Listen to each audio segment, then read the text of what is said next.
Te presento para la gente que no te conoce, Omar Medina, la persona que está a cargo de toda la parte técnica y virtual en la biblioteca de Área Salud, y muy generosamente está colaborando con el dictado de estos talleres. Así que, bueno, te doy la palabra. Bueno, buenos días a todos, y lo que vamos a tratar es dar un taller sobre repositorios institucionales y políticas de la UNR y la Facultad de Ciencias Médicas sobre la producción académico-científica de la facultad. Vamos a empezar con algo que pasó hace unos días. Una compañera de ustedes me envió un correo solicitando si le podía enviar unas tesis de manera digital sobre un tema específico. Lamentablemente, yo no le pude enviar esas tesis porque nosotros, según ley de propiedad intelectual y sin tener la autorización de los autores, no podemos subirlas de manera digital o entregarlas de manera digital a nadie. Sin embargo, la universidad desde el año 2017 ha creado un sistema que se llama Repositorios Institucional de la Universidad, donde nos va a permitir que nosotros incorporemos esta información. En realidad no nos va a permitir, obliga a que los alumnos, docentes, investigadores, suban todos sus trabajos a estos sitios. Entonces pasaremos a hablar un poquito de qué son estos sitios. Se llaman repositorios institucionales. ¿Qué es un repositorio institucional? Es un lugar, un repositorio digital, es una estructura web que nos permite organizar y almacenar, preservar y difundir de manera abierta la producción intelectual resultante de la actividad académica e investigadora de una institución. Estos repositorios pueden albergar diferentes tipos de materiales u objetos, de acuerdo a las políticas de la institución, que van desde tesis, trabajos presentados en congresos, documentos institucionales como normativas, ordenanzas, convenios, y los datos validados a las investigaciones que condujeron a los documentos anteriores. Los mismos pueden ser publicados por alumnos graduados, docentes, no docentes, investigadores y becarios de la universidad, y en este caso de la Facultad de Ciencias Médicas en su conjunto. ¿Qué significa esto? Estamos hablando de una estructura web. Significa que es un espacio virtual que nos permite almacenar un conjunto de documentos en diversos formatos. Generalmente todos los trabajos van a ser presentados en formato PDF, de una opción de tipo abierto, y van a ser ordenados y procesados según criterios específicos, que se van a poder acceder por internet o una intranet. En este caso, toda esta estructura está sustentada por un programa, un software.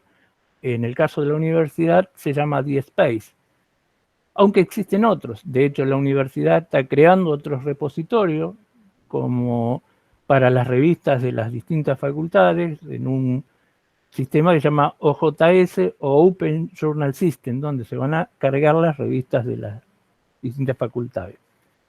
¿Qué debe proveer un repositorio institucional a los usuarios y a los autores? Debe proveer accesibilidad a la información. Ese sería el punto más importante. Debe permitir democratizar el conocimiento y debe transparentar el acceso y uso de la información, siempre cumpliendo algunas normativas. ¿Cómo se llama? ¿Cuál es o qué es el repositorio institucional de la UNR? Que se llama RepHIP, o Repositorio Hipermedial de la UNR. Es un repositorio académico abierto y creado para archivar y preservar y distribuir digitalmente y en variados formatos tantos materiales de enseñanza y de aprendizaje, llamados objetos de aprendizaje, como la producción científica y de investigación y desarrollo de los alumnos, profesores, profesionales e investigadores de la UNR. El contenido del REPKIP se organiza en comunidades que corresponden a las facultades, departamentos, centros de investigación y otras organizaciones dedicadas a la educación y o investigación bajo convenio con la Universidad Nacional de Rosario. Este instrumento en realidad tiene una distribución jerárquica. Cada comunidad representa una facultad o un instituto de investigación o centro de investigación. A su vez, estas comunidades se organizan en subcomunidades. En el caso de la facultad, esa facultad de medicina, esas subcomunidades serían las 4 escuelas que lo conforman, como la escuela de enfermería, fonoaudiología, medicina y de posgrado. Y a su vez, los distintos institutos de investigación también son esas subcomunidades y las secretarías de la facultad. Para acceder al repositorio deberíamos teclear en un navegador la dirección que está aquí abajo.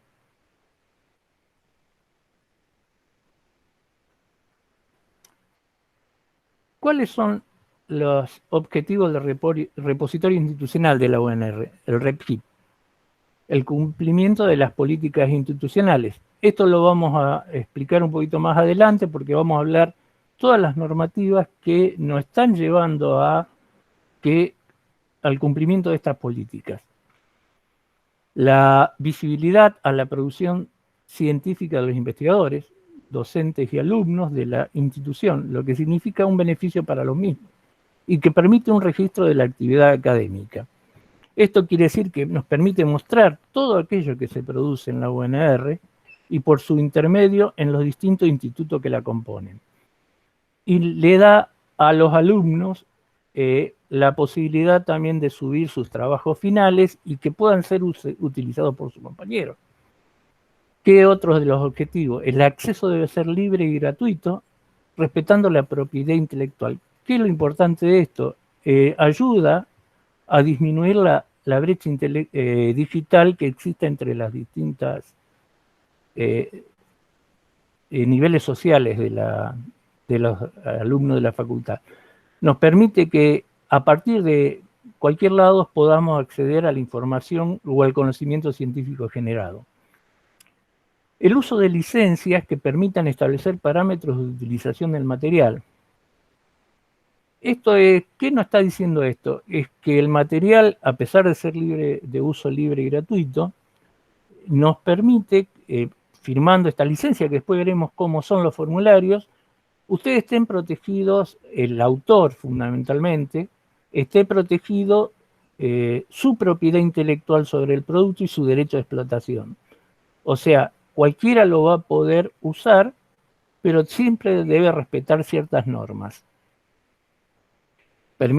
Esto es lo que dice el objetivo siguiente, permite la reutilización, siempre respetando la normativa vigente. Después veremos cuál es esta normativa vigente. Facilidad de cosecha del mismo, cumpliendo el protocolo AI-PMH. ¿Qué es el protocolo AI-PMH? ¿Y qué es la facilidad de cosecha? El cosechar le permite a un repositorio que desde un buscador como el Google, uno acceda a la información que está contenida en el mismo. No necesita ir un buscador específico. Cuando la información está dentro de un repositorio, el Google puede cosechar, o sea, buscar dentro de ese repositorio. No es como las bases cerradas de una editorial que si no entras al buscador de la editorial pagando, no podés acceder. OAI significa Open Access Initiative. OAI es la iniciativa creada a partir de una reunión que hubo en Europa, donde se empezó a gestar todo este movimiento de acceso abierto. Y PMH significa Protocol Metadata Harvesting. Harvesting es cosecha en inglés y hay información que nos permite buscar dentro del repositorio. El séptimo objetivo es la facilidad de evaluación y creación de antecedentes de los autores. permite conocer a los autores, o sea, al publicar en un repositorio, como es fácil de acceso y de libre acceso, permite que esos autores que antes, si no publicaban en una revista científica de alto impacto, no eran conocidos, ahora con los repositorios facilita ese conocimiento de los autores y de sus investigaciones. Le da una mayor visibilidad desde cualquier punto del mundo y de la nación. Y a su vez, esto lo permite que sea evaluado por pares. Y a su vez también es un antecedente que se puede cargar como un dato más en su currículum. La publicación en un repositorio permite que un antecedente como si fuera una publicación en una revista científica. Y el octavo objetivo es la preservación digital de la producción de la universidad, y en nuestro caso de las escuelas que forman parte de la Facultad de Ciencia Médica. Eso es un trabajo que hacen las instituciones que poseen el repositorio. Ellos se encargan del backup, de mantener la información activa y a su vez de asignarle elementos que permitan ubicarlo fácilmente. Estos serían los objetivos generales y que en realidad nos están diciendo que la metodología del acceso abierto le permite desde todos lados a los estudiantes, a los investigadores, que sean conocidos y a su vez ellos mismos conocer quiénes están haciendo algo similar para utilizarlos en sus investigaciones. Esta sería la pantalla inicial del repositorio de la universidad. Como le decía, está distribuido en jerarquía cada una de las comunidades, dentro de las cuales una de ellas es la Facultad de Ciencias Médicas. Dentro de esta facultad estaría la Escuela de Fonoaudiología, de Enfermería, la Escuela de Medicina y Posgrado, y todos los institutos que habíamos nombrado antes.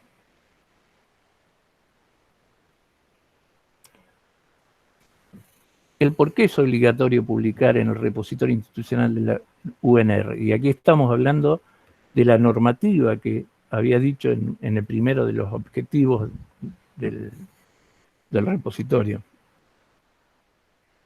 En el 2001 se abre la iniciativa Budapest para el acceso abierto. Es una reunión de muchas de las universidades donde mantener el costo de sus bibliotecas por lo que cobraban los derechos de acceso a la información que cobraban las editoriales, les resultaba imposible. Entonces empezaron a pensar en cómo facilitar el acercamiento de la información de cada una de sus universidades al resto de la población universitaria. Esta iniciativa proponía el autoarchivo o archivo asistido y la creación de publicaciones periódicas abiertas. Y crean lo que se llama el Instituto de Sociedad Abierta. Adheriéndose a esto, en el 2013, la Argentina, por una proposición del Ministerio de Ciencia y Tecnología, crea la Ley 26899 del 2013 de repositorios institucionales de acceso abierto. En realidad esta ley lo que hace es proponer la creación de una red de repositorios institucionales para aquellas que reciben financiamiento del Estado Nacional, como ser el CONICET, las universidades e institutos de investigación que dependen del Estado, los cuales deben depositar la producción técnico-científica en ellos. Es una propuesta muy interesante y favorece que todas las personas puedan acceder a la generación de conocimiento que se hacen en los distintos institutos del CONICET o de las universidades. En el 2016 se reglamenta la ley 26.899 y en esta reglamentación lo que hace es ampliarlos considerando y dan en realidad la ley es una ley de 7 páginas y la reglamentación tiene 62 páginas, donde están todos los reglamentos y las característica que se debe cumplir. En realidad casi parece la verdadera ley, la reglamentación. Amplía considerando el acceso equitativo a la producción científico-técnica, implementa las políticas de acceso abierto impulsadas por el Estado y otorga a los autores el control sobre su trabajo y mayor visibilidad a la producción científica nacional, y le da al MinCIT el control y crea el Sistema Nacional de Repositorios Institucionales. Eso es lo que hace la reglamentación. En el 2016, la Universidad Nacional de Rosario saca una resolución, la 1842, donde crea el repositorio institucional de acceso abierto de la universidad. Esta resolución implementa políticas y procedimientos para el repositorio institucional de la universidad y permite el depósito de trabajos de docentes, investigadores, becarios, no docentes, estudiantes de grado y posgrado. En el 2017 se crean las políticas institucionales de acceso abierto de la universidad y del formulario, y se define el formulario de licencias a utilizar, que lo vamos a ver más adelante. Y en el 2018 crea la unidad de acceso abierto de la UNR y el Comité de Acceso Abierto. En el 2017, que no lo incorporé a la diapositiva, la Facultad de Ciencias Médicas adhiere a estas resoluciones de universidad y comienza a trabajar en el proceso de incorporarse al repositorio institucional de la UNR. Por la resolución que se dictó, sería obligatorio todos los trabajos desde el año 2016 en adelante subirlos al repositorio institucional.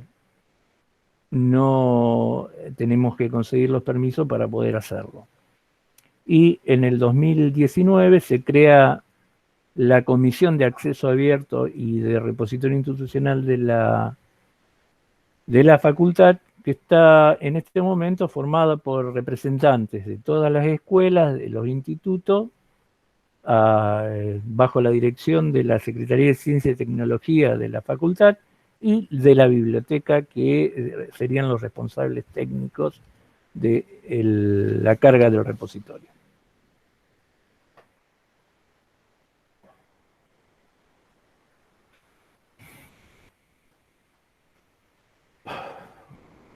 Esta es la definición que tomamos, para que sepan qué significa acceso abierto, de la resolución 753 del año 2016, de la reglamentación de la ley. Dice que acceso abierto es el modelo de acceso a la producción científico-tecnológica, implica que el usuario de este tipo de material pueden en forma gratuita y accesible leer, descargar, copiar y distribuir, imprimir, buscar o enlazar los textos completos de los artículos científicos y usarlos con propósitos legítimos, fundamentalmente esto, ligado a la investigación científica, a la educación, a la gestión de políticas públicas, al desarrollo tecnológico y a la innovación sin otras barreras económicas, legales o técnicas que suponga Internet en sí misma. ¿Qué nos está diciendo a grandes rasgos? Creo que la definición es bien clara, pero a su vez, algo que está explicitado más abajo en la reglamentación, es que hay que respetar la propiedad intelectual de los autores. O sea, todo aquello que se toma de un repositorio institucional se puede usar siempre y cuando se cite al autor que lo subió. Se puede utilizar como parte de una investigación, y si ya eso puede incluso acelerar la investigación de un segundo usuario, o de un tercero, o de un cuarto, el que lo necesite.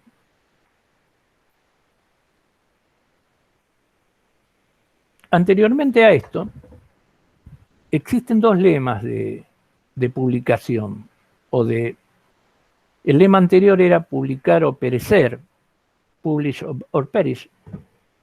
Para poder publicar, los autores debían enviar sus trabajos a editoriales a las cuales le cedían los derechos de explotación de los trabajos, o sea, no perdían la propiedad intelectual moral, o sea, eran los autores del trabajo, pero le cedían los derechos de explotación. Y a veces, si el autor por alguna causa había perdido su trabajo y necesitaba recuperar el artículo, para poder usarlo debía pagar. Y era el autor, porque él había cedido su derecho de explotación. Eran evaluados por pares que no cobraban y las publicaciones demoraban una eternidad en llevar a cabo la publicación. O sea, un trabajo que era enviado por ahí tardaba un año y medio en ser publicado. Incluso desde que empiezan a usarse los repositorios, como las revistas empiezan a vender menos, para publicar el autor debía pagar. Una cosa, vos haces un trabajo y para que te lo publiquen encima debes pagar, siendo que la revista después la vende y cobran para su mantenimiento. Pero bueno, la nueva forma de publicar, que son los repositorios, crea un nuevo lema que es share or perish, compartir o perecer. Esto favorece a los autores porque cuando publican un repositorio mantiene ambos derechos, el moral de la propiedad intelectual o el de explotación. El autor sigue siendo el dueño total de su trabajo, a medida que permite a los otros usar sus conocimientos por él y dentro de ciertas reglas preestablecidas. O sea que en la actualidad coexisten los dos lemas porque hay mucha gente que no se anima a publicar en los repositorios porque las agencias que determinan si una publicación tiene alto o bajo impacto no valoran bien a los repositorios. Se están creando nuevas instituciones que están evaluando la calidad de los repositorios.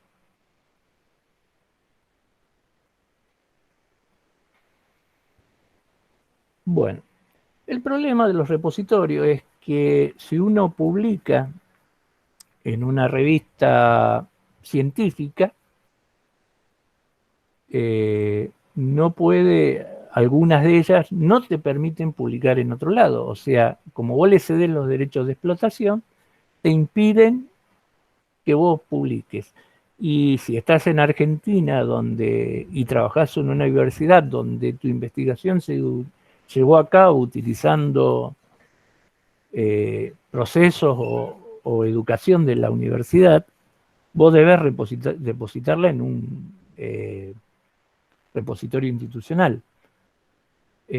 ¿Cómo saber qué revistas nos permiten publicar o no estos trabajos? Para eso existe un sitio que se llama Sherpa Romeo, para conocer las políticas de derechos de autor de las principales revistas científicas. Esto es una base de datos que recopila los datos de las políticas de derecho de autor de las principales revistas técnico-científicas del mundo. Y cuando algún autor entrega un trabajo, firma un contrato con la editorial donde tiene que cumplir obligaciones con la editorial. Entonces, el autor tiene ciertos derechos y permisos o restricciones sobre lo cual. Para eso, Sherpa Romeo te da la característica de cada una de las editoriales comerciales que existen. La obra puede ser o no utilizada en o como parte de otro trabajo que persigue un fin comercial, se permite o no generar obras derivadas, se esfuerza o no a que toda la obra derivada mantenga la misma licencia. Sherpa Romeo clasifica las distintas editoriales o a las distintas revistas, para ser más exacto, en 4 colores. Verdes son aquellas que vos podés publicar, una vez que lo publicaste, podés subir a un repositorio cualquiera de las partes de la revista, el trabajo previo, el que enviaste para que te corrigieran, el trabajo final, o sea, la revisión, versión corregida y revisada por pares, y la que salió impresa. Esas sería la mejor de todas para subir el trabajo al repositorio. Hay algunas normas que uno tiene que cumplir, porque esta revista verde te permiten publicar siempre y cuando primero esté publicado en la revista. Después vos lo vas a poder publicar después de un tiempo. Este tiempo se llama periodo de embargo, durante el cual no vas a poder publicar, pero te permite publicar toda la línea verde. Las revistas amarillas solo te permiten el archivo del trabajo no corregido, el primero, antes de ser evaluado. No podés publicar el trabajo final. Igual después de ser publicado en la revista. La revista azul te permiten autoarchivar el postprint ya evaluado, no el maquetado, o sea, no tal cual va a salir en la revista, sino el que te envían como vuelta de correo vos para decirte que te lo aprobaron. Y la revista blanca directamente, las de la línea blanca no te permiten hacer nada.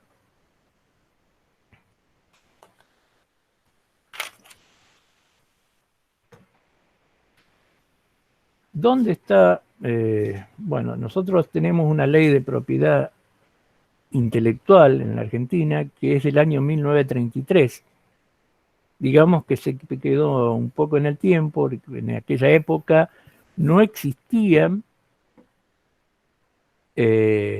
internet, no existían los correos electrónicos, no existían las redes sociales. Entonces todo material no está totalmente contemplado dentro de la ley de propiedad intelectual argentina. Así que tenemos que tener en cuenta, porque esta ley es bastante, digamos, severa y genera penas y multas de 1 mes a 6 años de prisión para aquellos que incurren en el delito de plagio. Es interesante porque muchos están acostumbrados a utilizar el famoso copiar y pegar, y si son descubiertos pueden ser denunciados. Hay un caso muy famoso de un autor que copió un libro, no lo vamos a nombrar, pero es muy conocido. Y lo multaron para colmo no era un libro argentino. Después la ley 25.036 modifica los artículos 1, 4 y 9 y 57, incorporaron un artículo más donde entran en el régimen de propiedad intelectual los software, la música, y había algo más que en este momento no recuerdo. Y esto fue agregado en el 1998. Y a su vez hay una variación de la ley que permite publicar en el formato necesario para aquellas personas con discapacidad. Es la única forma de acceso libre para las personas de discapacidad. Digamos que es una ley que se quedó en el tiempo a pesar de que ya existen esas modificaciones.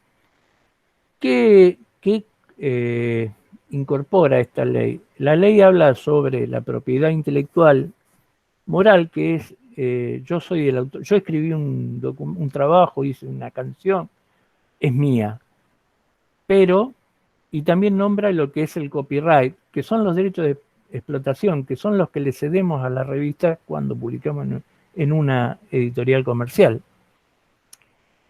En los repositorios toman una variación del copyright y hablan de licencias libres para compartir y reutilizar las obras de creación.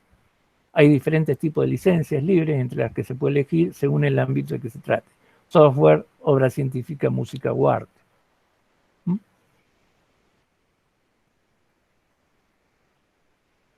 Licencias. Cuando nosotros subamos el material al repositorio, vamos a firmar unas licencias. ¿Qué son las licencias? Existen 2 licencias. Existen varias, licencias. La licencia que usa el repositorio partió a partir de la licencia pública general de GNU, o más conocida por en inglés GNU General Public License. Es una licencia de derecho de autor que es muy usada en el mundo del software libre, o sea, y de código abierto, o sea que los que generan programas de computación la ponen a disposición de la gente para que ese software sea modificado, sea utilizado, modificado o copiado y mejorado, siempre respetando el autor que hizo el primer trabajo. Y de esta licencia deriva una que se llama Creative Commons. Estas licencias son modelos de contrato que sirven para otorgar públicamente el derecho de utilizar una publicación protegida por derecho de autor. Toda la obra derivada de la publicación original deberá ser distribuida bajo la misma licencia. ¿Qué significa esto? Estas son las licencias que vamos a utilizar en el repositorio. Nosotros vamos a firmar un contrato en un formulario que veremos en un momento, donde nosotros vamos a elegir qué le permitimos al repositorio que haga con la obra que subimos. Que se pueda usar todo el material subido, que se pueda usar una parte, que solamente se vea el resumen y se puede usar el resumen, o que realmente definamos nosotros qué es lo que se puede hacer. Si puede ser usado o no con fines comerciales, el producto generado a partir de algo que escribimos nosotros o no. Bueno, acá vienen las políticas que cumple el REPHIP. La primera es la política de metadatos. Esto se los voy a explicar, pero es la tarea que realiza la biblioteca. O aquel que sube un trabajo por una cuestión de autoarchivo. En general esto sucede en los institutos de investigación, que los autores lo suben ellos mismos. El metadato es, no sé si tendrán conocimiento de las bases de datos, serían las distintas etiquetas que se deben completar para que el artículo sea encontrado. Por ejemplo, el título es un metadato. El autor o los autores son otro metadato. Las palabras claves para encontrar el artículo, las palabras claves son aquellas palabras que en una sola palabra definen el contenido de información que contiene ese artículo u obra que estamos subiendo. También son metadatos. El resumen del trabajo es un metadato. La fecha de publicación es otro metadato. Todo ese proceso lo hacen en la biblioteca la gente encargada de subir la información. Tienen que leer todo el trabajo, extraer estos datos del trabajo y cargarlos en la base de datos del repositorio para que este dato sea encontrado. La política de datos. La política de datos es muy sencilla. Todo lo que se sube al repositorio debe ser de acceso libre y gratuito. Y que tenga la posibilidad de ser cosechado o buscado por distintos sistemas de búsqueda. Las políticas de depósito. Estas son políticas que permiten depositar, o sea, archivar en una de las bases de datos o en el repositorio todas las obras que se produzcan, ya sean obras artísticas, obras de trabajos de investigación, artículos de revista, artículos de congreso, que lo deposite, lo haga por autoarchivo, o sea, en el caso de los institutos de investigación generalmente lo hacen los mismos autores. En el caso de los alumnos de grado o de posgrado lo hace la biblioteca con la autorización, obviamente, de los autores. Justamente la gente que hace el depósito desde la biblioteca tiene que hacer cursos para poder hacerlo de la mejor manera y no quedar mal cargado. Las políticas de edición, retención, sustitución y eliminación de registros. Bueno, la edición no la puede, una vez que está cargado, la única persona que tiene autorización a editar son la gente que administra el repositorio, o en su defecto alguien que de los que administran el repositorio designe en los responsables de carga de cada una de las instituciones. La retención significa que aquello que nosotros cargamos va a estar guardado y protegido dentro del repositorio. La sustitución. Supónganse que hacemos un trabajo, lo subimos y dentro de un par de años nosotros continuamos con la investigación y encontramos una versión mejor del trabajo que subimos. En realidad, lo que se recomienda no es sustituirlo, sino agregarlo como un archivo nuevo. Y después se indica, se le pone una versión y se indica cuál de ellos es el preferido. Obviamente se supone que el más nuevo va a ser el preferido. Y ese es el que se va a mostrar, pero también se le va a dar acceso a la persona para que a los que hagan búsquedas, para que vean por qué el anterior no tenía importancia. Y la otra cosa que no se hace es la eliminación de registros. Los registros, una vez subidos, son persistentes, o sea, quedan en el repositorio, no se eliminan.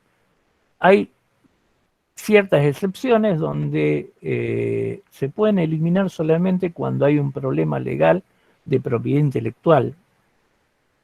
Cuando ese registro tiene problemas de ese tipo. Es la única vez que se elimina, si no, siempre están disponibles en el repositorio. A lo sumo se suprime todo el trabajo y se deja solamente el resumen. Siempre y cuando no haya problemas de propiedad intelectual. Bueno, las políticas estadísticas. Estas políticas estadísticas nos permiten saber cuántas veces fue accedido a un artículo y el autor puede saber cuántas veces fue leído o citado su artículo, que esos son índices que se toman para después crear el factor de impacto. Lo hace de manera automática y saber cuántas consultas o cuántas consultas se hizo al repositorio de una institución. Podríamos definir varias de ellas y tener, cuando subimos un artículo, decirle que cada tanto nos gustaría saber estos valores y automáticamente verificarlos. Las políticas de preservación. Bueno, la política de preservación se encarga la gente del repositorio y son hacer los backups, hacer copias, verificar la consistencia de los archivos, que no se hayan degradado por algún problema en los sistemas, y a su vez de identificarlos por algunos que se llaman identificadores persistentes. El más usado en el mundo es el DOI. La universidad está tramitando para ver si se puede agregar el DOI, pero por ahora usan uno que se llama HandleNet, que es una URL que permite acceder al artículo de distintos lugares. La política de soporte de formato. Cuando son textos o artículos, se prefiere usar los formatos de acceso abierto, como ser los formatos de LibreOffice o el PDF-A, que es el PDF el PDF free, digamos, porque hay otros formatos que son propietarios y habría que pagarles licencia para tenerlos. Y las políticas de privacidad. Todos los datos que se utilicen en el repositorio están disponibles o no según el pedido del autor. Esto cumple con la ley de 25.326 de habeas data de la República.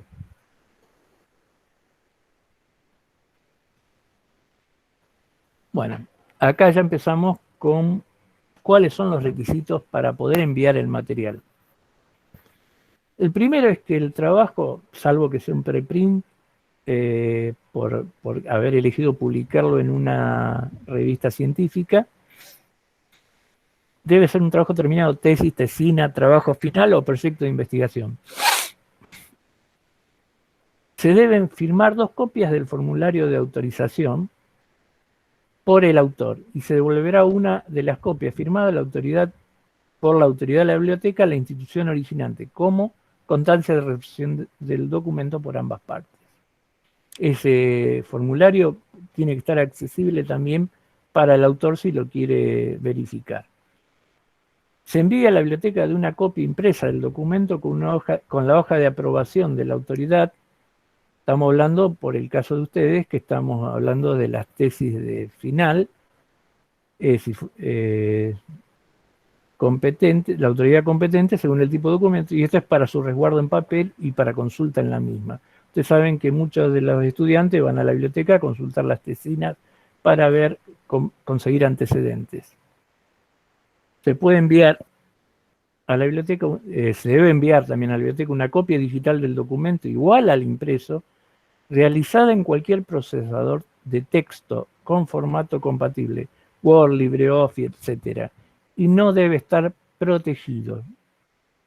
Eso después, en el procesamiento de la información, que es el que sigue, nosotros llevaremos a cabo la tarea de convertir al formato PDF-A, en el caso de que fuera un documento, y requerido por el repositorio institucional para ingresar este documento al mismo. Y estará disponible en el repositorio para realizar aquellas transacciones que autorizó el autor en el formulario que firmó. Estos son los requisitos básicos. Después pueden haber cosas que nos pueden consultar en cualquier momento en la biblioteca para saber aquellas dudas que tengan. Este es el formulario que tiene 2 carillas. Acá se ve una. Y acá están las opciones de la licencia Creative Commons que van a firmar. Y acá explica cuáles son las opciones que se pueden realizar. La primera es la que nosotros recomendamos, si se puede, que permite todos los accesos. La segunda es un poquito más, pero ya se permite el uso comercial. La primera no. Perdón, la primera sí. Y después, de la tercera para abajo, no se permite uso comercial. Eso lo deciden ustedes, es a libre elección. Recomendamos la primera porque es la que nos permite que todo el mundo pueda acceder a toda la información del trabajo. Y después atrás, los datos del autor. En el caso de que sean 2 autores, se debe hacer 2 copias por cada autor, porque en las tesinas hemos visto que vienen a veces con 2 autores. Entonces, cada autor debe firmar 2 copias de este formulario, porque es individual y debe aclarar que es coautor del trabajo tal cuando pone los datos del título del trabajo.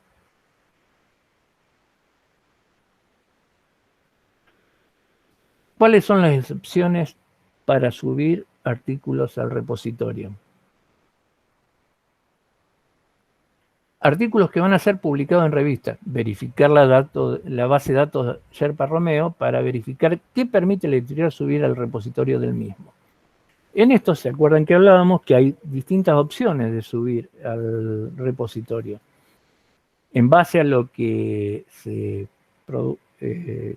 permite cada editorial, si ustedes van a publicar en una revista, ustedes van a poder, lo tienen que subir al repositorio, pero después de que el artículo sea publicado con un tiempo de embargo. Generalmente el tiempo de embargo son 6 meses a 2 años, en el caso de la segunda opción de excepciones, donde son investigaciones que conducen a productos o técnicas a ser patentados, que deberán cumplir posteriormente el requerimiento. O sea, una vez que fue patentado y publicado, tienen entre 6 meses y 2 años para subirlo al repositorio.